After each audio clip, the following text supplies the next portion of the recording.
स्वर्गीय आबा पाटील यांचे सुपुत्र नवनिर्वाचित आमदार रोहित पाटील आणि खानापूर आटपाडीचे स्वर्गीय आमदार अनिल भाऊ बाबर यांचे सुपुत्र नवनिर्वाचित आमदार सुहास बाबर यांनी आज एकत्रित विधानसभेच्या प्रांगणामध्ये प्रवेश केलाय।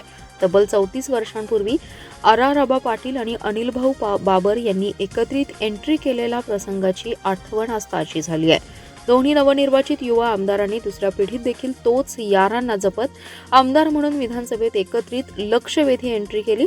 त्यामुळे नवनिर्वाचित आमदार रोहित पाटील आणि नवनिर्वाचित आमदार सुहास बाबर यांच्या एकत्रित लक्षवेधी एंट्रीची चर्चा मात्र राजकीय पटलावर चर्चेचा विषय ठरली आहे।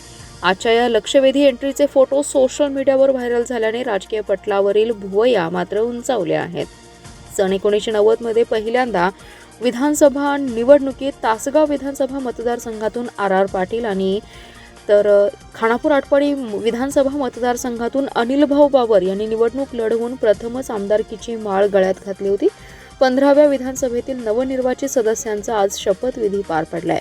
आज पहिल्या दिवशी एकूण 173 आमदारांनी पद आणि गोपनीयतेची शपथ घेतली।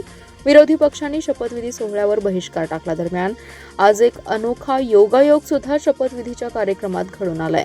15व्या विधानसभेतील सर्वात तरुण आमदार असणाऱ्या तासगाव कवठेमंकाळ मतदारसंघाचे आमदार रोहित पाटील आणि खानापूर आटपाडीचे आमदार सुहास बाबर यांनी एकत्रित विधान भवनामध्ये प्रवेश केला आणि 34 वर्षांपूर्वीचा योगायोग जुळून आलाय। मात्र दोन्ही नवनिर्वाचित आमदारांचे राजकीय पक्ष हे वेगवेगळे आहेत।